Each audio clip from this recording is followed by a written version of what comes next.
Olá, pessoal! Sejam bem-vindos a mais um episódio do ODR Podcast, o podcast do Observatório de Regionalismo.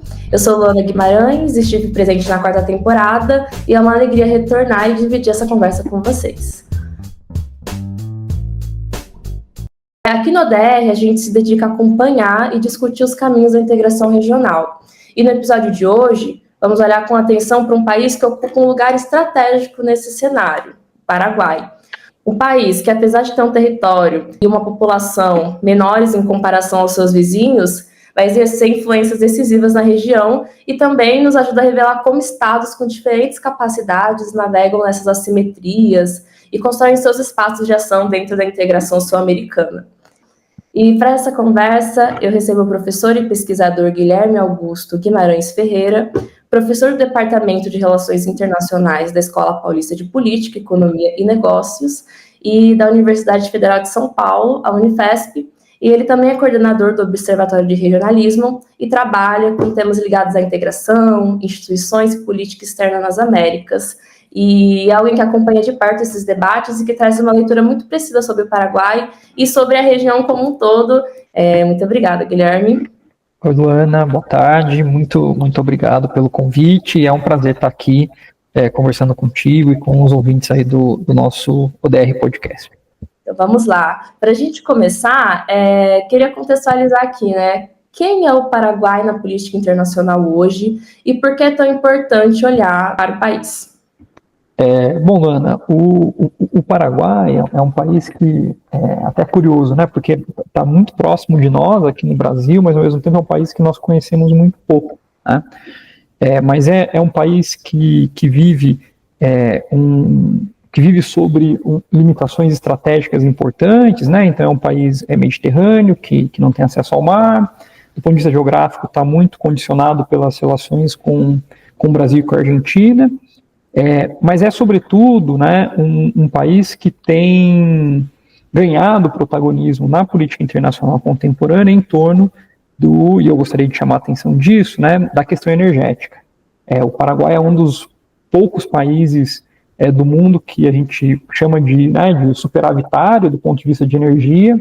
É um país que produz mais energia do que consome, e isso tem colocado o Paraguai numa posição bastante importante na conjuntura contemporânea, sobretudo porque a gente vive um momento em que a questão da energia ela é um ativo geopolítico muito importante, né? E aí, enfim, toda a discussão sobre a IA, data centers e toda, né, uma economia que vive em função da energia.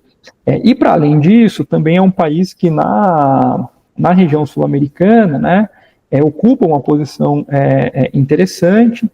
O atual presidente tem uma relação muito próxima com os Estados Unidos e com o governo Trump, e tem sido, né, um interlocutor importante dos Estados Unidos aqui na região, mas também é um país que ocupa, né, uma posição bastante central para o Brasil quando a gente pensa na questão de segurança e sobretudo do tráfico de drogas e do crime organizado, né, na região ali de fronteira. E também do ponto de vista social, né? O Brasil é um país que existem muitos brasileiros que cruzaram a fronteira, o que a gente chama dos brasilguaios, né? Que são esses brasileiros que têm interesses bastante importantes no Paraguai, e também muitas empresas brasileiras, sobretudo vinculadas ao agro e à produção da carne, que têm cadeias produtivas no Paraguai. Então, acho que para sintetizar, né, acho que o Paraguai é um país que tem uma importância histórica para o Brasil por conta desses vínculos econômicos e sociais, e tem ganhado relevância, né, seja na questão energética, mas também nas suas relações com os Estados Unidos, sobretudo agora no contexto do governo do Donald Trump. Entendendo esse ponto de partida, todas essas disputas aí acontecendo, temas super contemporâneos aí, eu queria voltar um pouquinho no tempo para pensar como certos processos históricos eles vão continuar presentes na forma como o Paraguai se organiza politicamente e vai se projetar na região em si. Para organizar esse podcast, eu me apoiei em um artigo que ele ainda não foi publicado, então não vou trazer muitos spoilers, mas já deixei o convite para quando ele sair, em que você escreve junto com a Thalita Marchão, com o Lucas Borges, que você vai analisar o Mercosul ali e a política externa paraguaia. E aí, partindo muito desse artigo, eu observei ali que o Paraguai ele viveu uma ditadura muito longa. E esse passado ele também moldou a forma como esse Estado foi se desenvolvendo. Que marcos a ditadura deixou na política externa e na forma como o país se projeta na região? E, nesse sentido, o que significa olhar o Paraguai a partir da categoria de Estado pequeno que vocês vão trazer durante o artigo? Bom, Ana, de fato, né, o Paraguai viveu a ditadura mais longa na América do Sul, né, a ditadura do Alfredo Stroessner, que vai governar o Paraguai de 54 a 89, portanto, um período bastante longo. E o Stroessner, né, e a ditadura do Stroessner, ela vai trazer, ou vai estruturar a política externa paraguaia de uma maneira que vai se mostrar bastante perene, mesmo com o processo de redemocratização que acontece a partir de 89. Então, existe um sociólogo, importante, né, e que vai fazer essa leitura sobre o Paraguai, que vai falar da ideia de uma política externa do Stroessner a partir de uma lógica do isolamento benigno, né, que basicamente era a ideia de que o Stroessner buscava uma aliança financeira com seus principais aliados, e aí notadamente os Estados Unidos e o governo brasileiro à época da ditadura, mas ao mesmo tempo a ideia desse isolamento, na medida em que o Stroessner buscava passar meio que despercebido do ponto de vista político, para que não sofresse nenhum tipo de pressão sobre a violência que o regime colocava internamente. E essa opção de política externa, então, né, de um isolamento político, nessa lógica de proteção, e de uma aliança financeira, ela vai condicionar muito a inserção internacional do Paraguai. O que eu quero dizer com isso? Que do ponto de vista da inserção econômica, o Paraguai, ao longo ali da década de 60, 70 e 80, ele vai viver basicamente de duas grandes rendas, né?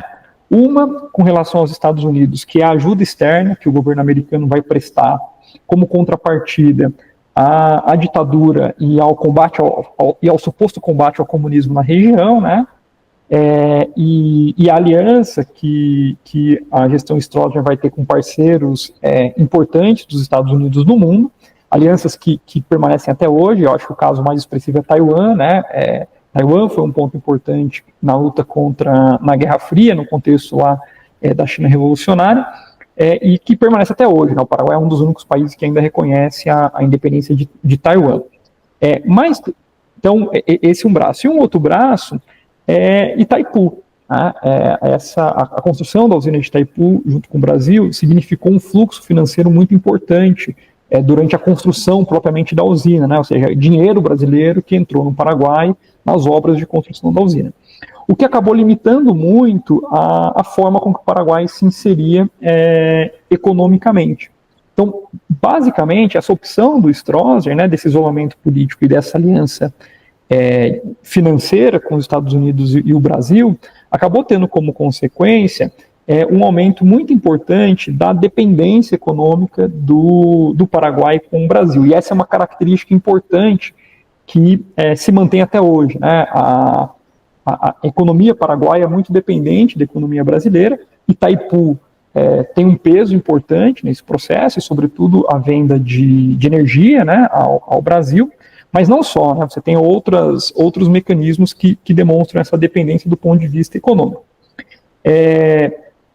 E do ponto de vista político, esse isolamento que o Stroessner vai implementar, ele acaba gerando uma política externa que ela é muito personalista, né? Ou seja, ela é muito centrada na figura, à época do ditador e depois dos presidentes da República. O que significa que você tem muito pouca discussão propriamente dita dentro do Paraguai sobre as suas opções de política externa. É uma política externa muito pouco profissionalizada. Para a gente ter uma ideia, só em 2007 o Paraguai começou a fazer concurso para as carreiras diplomáticas. Até então, né, era muito comum que os representantes da diplomacia paraguaia fossem próximos ao presidente de plantão, né? E então essa é uma segunda característica que vem da herança, né, do regime do Stroessner, ou seja, esse personalismo na política externa e essa pouca profissionalização que, é importante reconhecer, vem mudando. E por fim, e essa é uma peculiaridade do Paraguai, né, o Paraguai é um país que basicamente foi governado por um único partido, né, que foi o partido do Stroessner, e que é o partido da grande maioria dos presidentes pós-ditadura, com exceção do Fernando Lugo, que é o Partido Colorado. Né, e a centralidade que o Partido Colorado ocupa na política paraguaia também é uma dessas heranças que acaba moldando a inserção internacional do Paraguai. Então eu destacaria, eu acho que esses 3 pontos, né, a dependência econômica do Brasil, essa política externa muito personalista e a centralidade do Partido Colorado, como as heranças aí do regime Stroessner, que perduram até hoje na formulação e na implementação da política externa do Paraguai. Aí, indo para a segunda parte da sua pergunta, né, de fato no artigo a gente vai mobilizar essa categoria analítica, que é essa categoria de estados pequenos, que é uma categoria que ajuda a pensar como que estados com poucas capacidades materiais podem agir apesar das assimetrias, né? E essa nos parece uma categoria importante porque ela permite entender as possibilidades da política externa paraguaia nesse contexto de dependência política e econômica com países maiores e seja regionais, seja extra-regionais, né? E aí eu estou pensando tanto no potencial desse conceito de nos ajudar a entender como as possibilidades de ação do Paraguai no contexto das suas relações com o Brasil e das suas relações com a Argentina, né, os grandes países aqui da região, mas também em como que esse conceito ajuda a entender como o Paraguai age com relação a potências estrangeiras, né, e aí tanto aos Estados Unidos como outras potências, em alguma medida a Rússia, e também a China. Né? Então, eu acho que tem uma relação aí entre essas duas questões, que é o fato de que o Stroessner vai deixar uma estrutura muito precária de ação externa do Paraguai, um país muito dependente política e economicamente, e esse conceito de Estado pequeno ele nos ajuda a pensar como que um país com essas características pode, apesar, né, de toda a relação da simetria estabelecida, pensar as suas estratégias mais ativas e mais autônomas aí de política externa. Quando a gente fala de Itaipu, que acho que aqui, por exemplo, a gente vai falar da negociação Brasil-Paraguai, a Itaipu é que sempre surge, né? E tendo em vista essa relação, por que essa usina seria tão importante, mais especificamente, o que a renegociação de 2009 vai causar, ou como essa discussão vai se dar? E aproveitar que você também falou bastante do Partido Colorado, o partido acaba influenciando nessas negociações também, ou não, são coisas isoladas? Acho que isso é interessante para a gente compreender essas dinâmicas que estão acontecendo também. De fato, a usina de Itaipu, né, ela é talvez um dos principais temas da relação Brasil-Paraguai. Lá atrás, na criação de Itaipu, a usina ela foi um componente importante para estabilizar as relações entre Paraguai e Brasil. Como eu disse, né, durante a ditadura, tanto brasileira quanto paraguaia, ela serviu muito bem aos dois ditadores, no caso do Brasil, por conta do fornecimento de energia que Itaipu possibilitava, e no caso do Stroessner, por conta da entrada de ativos financeiros, que era o dinheiro, né, que foi enviado para financiar a construção da usina. Isso teve como resultado que Itaipu virou um dos principais ativos econômicos do Paraguai, sobretudo no que diz respeito à exportação de energia para o Brasil, que, enfim, por conta dos termos do acordo, né, tem prioridade na compra da energia excedente. Né? Então, muito simplificando, né, Itaipu produz um volume de energia, é uma binacional, e, portanto, metade é do Paraguai e metade é do Brasil, mas daquilo que é do Paraguai e que o Paraguai não usa por conta da sua baixa demanda, o Brasil tem prioridade na compra. Né? Então, isso acabou gerando uma energia muito barata para o Brasil.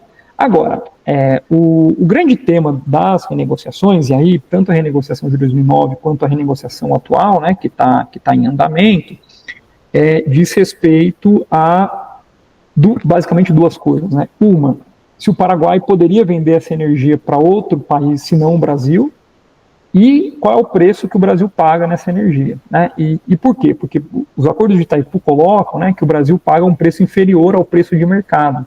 Então há uma demanda do ponto de vista do governo paraguaio de poder vender essa energia para ou outros parceiros ou vender mais caro, né? Uma vez que essa é um dos principais itens de exportação do Paraguai. Esse é um debate, Luana, que ele ganha muita força contemporaneamente, e acho que, como eu já adiantei, por conta do papel central geopolítico e geoeconômico que a energia tem ocupado, né? Então está todo mundo discutindo como gerar energia, como gerar uma energia de fonte renovável, que é o caso de Itaipu, né? Para manter os eixos de atividade econômica, né? Sobretudo, enfim, os data centers e esses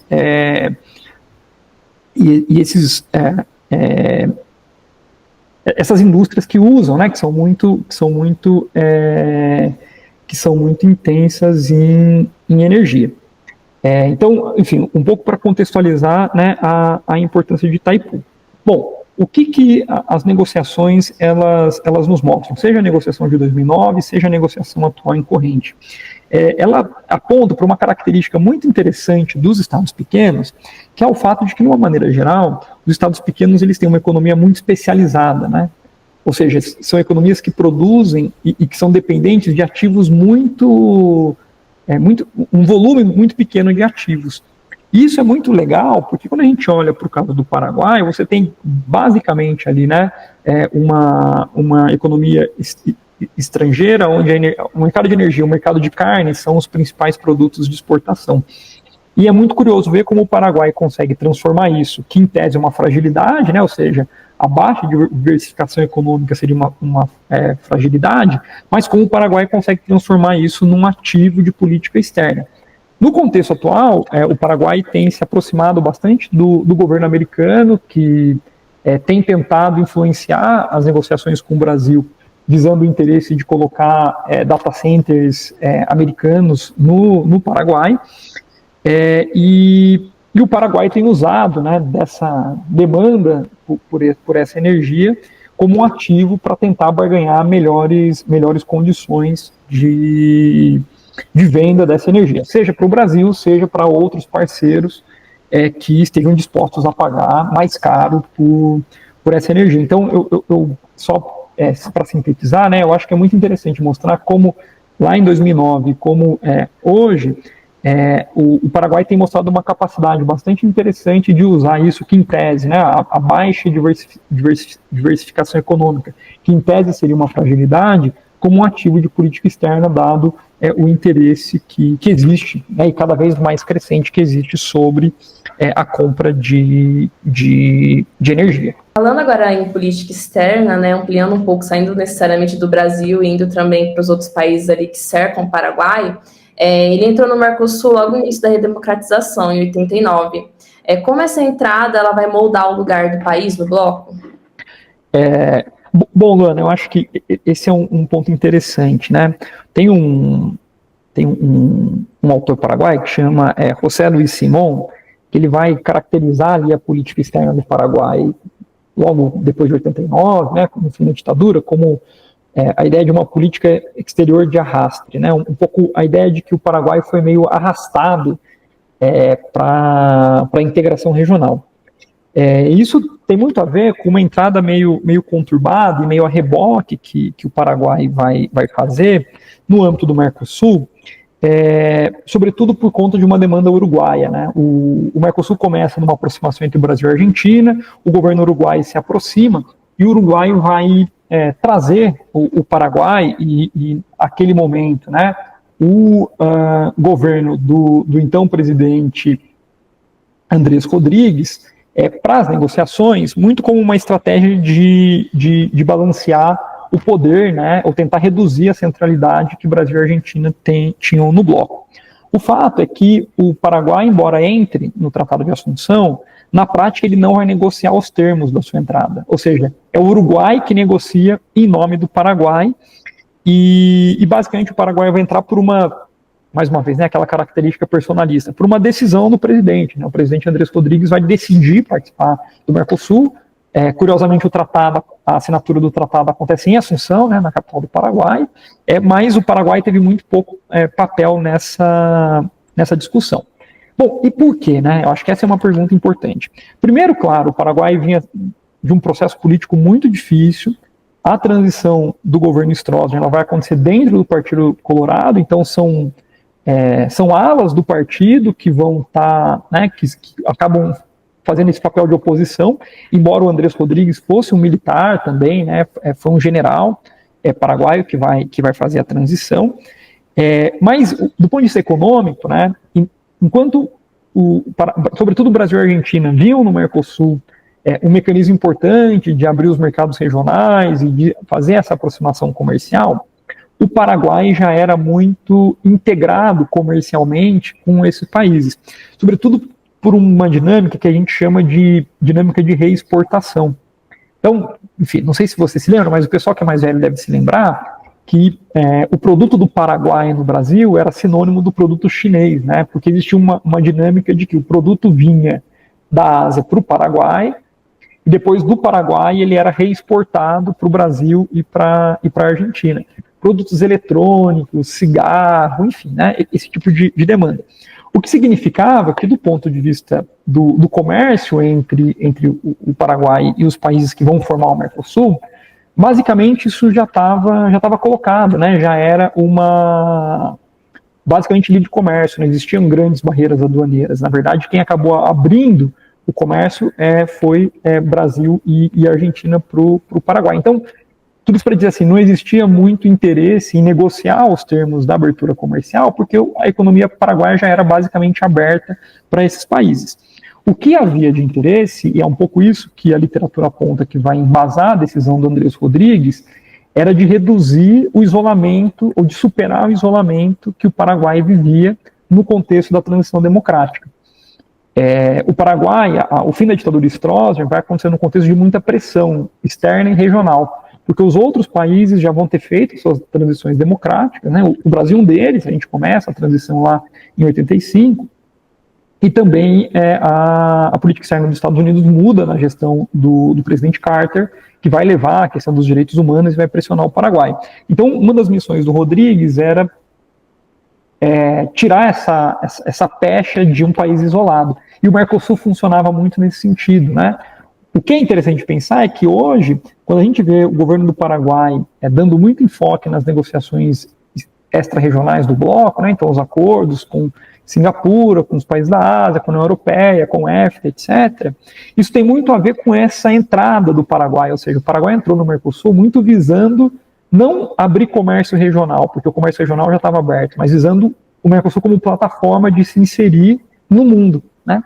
Então, eu acho que essa é uma característica que vem, né, que decorre da forma com que o Paraguai entrou no Mercosul. Pensando nesse contexto, tanto nessa dimensão estrutural, doméstica, relação Brasil-Paraguai, você poderia apontar quais são os principais ou alguns pontos assim de cooperação e de tensão que você gostaria de destacar dentro da posição do Paraguai dentro da região? Bom, Luana, eu acho que assim, hoje a gente vive mais momentos de tensão do que momentos de cooperação, assim, né? Acho que o Brasil, a liderança brasileira e o Mercosul foram muito importantes para a transição democrática no Paraguai.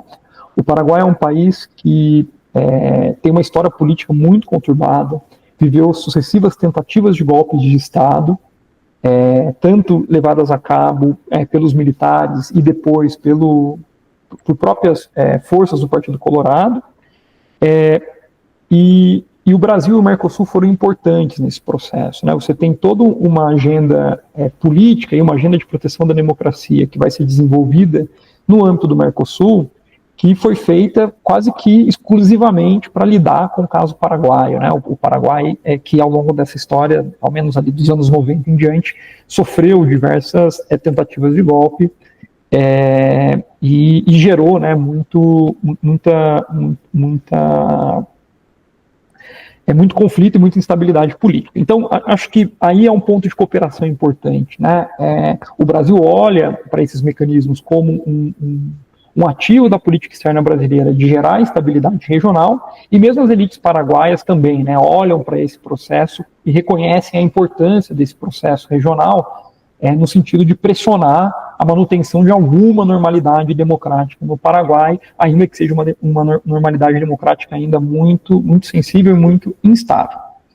Agora, mais contemporaneamente, né, eu acho que eu colocaria três grandes pontos de maior tensionamento. O primeiro é Itaipu, né, a gente está ainda numa fase de renegociação e mais recentemente foi noticiado que a Agência Brasileira de Inteligência, ao longo do governo Bolsonaro e agora no início do governo Lula, manteve espionagens ao governo paraguaio. Isso gerou uma tensão política bastante importante entre o governo brasileiro e o governo paraguaio. E agora Itaipu está aí, né? Itaipu não vai sair do lugar e, portanto, esse é um ponto de tensão, mas que vai precisar ser resolvido. Itaipu é importante para o Paraguai, mas Itaipu também é importante para o Brasil, né? Então, assim, acho que essa é uma agenda que vale a pena ficar de olho para ver o desenrolar disso. Acho que um segundo tema importante vai ser qual o papel que o atual presidente do Paraguai, Santiago Peña, vai ter na relação com os Estados Unidos. Isso porque o Paraguai tem uma agenda importante de cooperação militar com o governo americano, e o governo Trump tem usado, né, da desculpa do combate ao crime organizado para fazer intervenções na nossa região. O caso mais recente é o caso da Venezuela, e existe uma pressão para que o Paraguai dê mais espaço nesse âmbito de cooperação militar para intervenções americanas no âmbito da Tríplice Fronteira, em nome desse combate ao crime organizado, né? Então, acho que esse é um ponto que preocupa muito o Brasil, mas também a questão da energia, né? Então, assim, a negociação com o Itaipu também envolve qual é o lugar que o Santiago Peña pensa que o governo Trump deve jogar. E, por fim, acho que um ponto eu não diria de tensionamento, né, mas um ponto de agenda importante é a questão da interdependência econômica. Por um lado, os agentes brasileiros e o agronegócio brasileiro têm muito interesse no Paraguai, sobretudo no mercado de carne, né? Inclusive agora com o tarifaço do Trump, né, houve muita triangulação, né? Então o Brasil vendia carne para o Paraguai e o Paraguai vendia carne para os Estados Unidos, porque no fundo é a mesma empresa, né? Lá é a mesma cadeia de produção. Então, acho que esse é um tema importante. E as demandas do Paraguai no âmbito do Mercosul de redução das assimetrias. Essa é uma agenda importante do Paraguai. Ali, em meados de 2004, 2005, foi aprovado o FOSEM, que é o Fundo de Convergência Estrutural do Mercosul, que basicamente é dinheiro, né, que o Mercosul investe nos seus sócios menores. O Paraguai foi muito beneficiado, e o FOSEM está um pouco parado agora, então me parece que é uma outra agenda para a gente ficar de olho nessa relação do Brasil, Paraguai e Mercosul. Essa parceria com o Brasil, mas também um cenário mais amplo que está passando por mudanças, como você trouxe a questão dos Estados Unidos, talvez a própria China, que também a União Europeia que vai ampliar ali a sua presença na região, também interessada nesse mercado. E aí a minha última questão era nesse contexto, como você enxergar o futuro do Paraguai na integração sul-americana e que caminhos de pesquisa se abrem quando a gente pensa nesse papel do Paraguai. Eu acho que você trouxe muitos temas que eu acho que trazem ou que corroboram para essa questão. E aí, pensando nesse artigo que você fez, vai ser lançado, tem algum outro horizonte que você gostaria assim, de se aprofundar e que você acha que é interessante trazer aí para os nossos pesquisadores ficarem mais atentos aí sobre o Paraguai? Luana, eu acho que para além, né, dessas questões com o Brasil e a Argentina, eu acho que vale a pena olhar para a China. A China é um ator cada vez mais presente na região, é um parceiro econômico importante, e a relação do Paraguai com a China é uma relação muito, muito complicada por conta do reconhecimento de Taiwan, né? E isso tem trazido, esse tem sido um tema de debate no âmbito do Paraguai mais recentemente.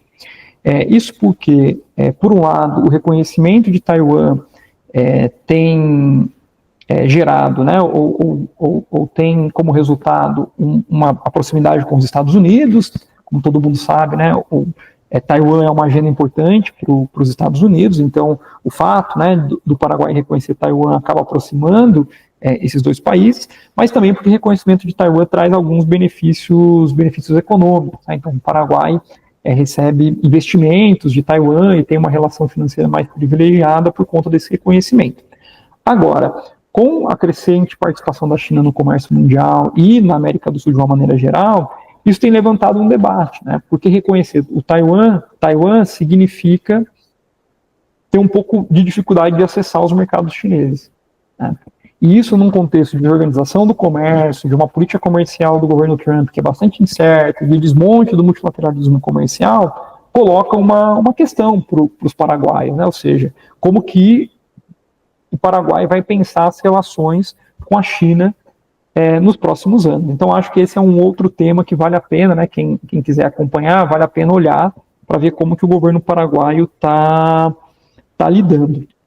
E por fim, assim, eu acho que uma discussão mais de fundo, eu acho que o estudo do Paraguai, ele é importante, sobretudo porque por muito tempo a literatura olhou para esses países de menor capacidade, meio que o colocaram simplesmente como países reativos, né, como países que simplesmente têm que ir se adaptando às mudanças. E eu acho que olhar para o Paraguai, do ponto de vista de uma agenda de pesquisa, vale a pena se a gente pensar desde uma lógica ao contrário, né, de tentar entender como que o Paraguai pode, apesar da assimetria e de todas as dificuldades, levar uma demanda ativa no âmbito internacional, seja nas suas relações com o Brasil, com a Argentina, no âmbito do Mercosul, mas também com esses sócios, né, os Estados Unidos, a China ou outras potências estrangeiras.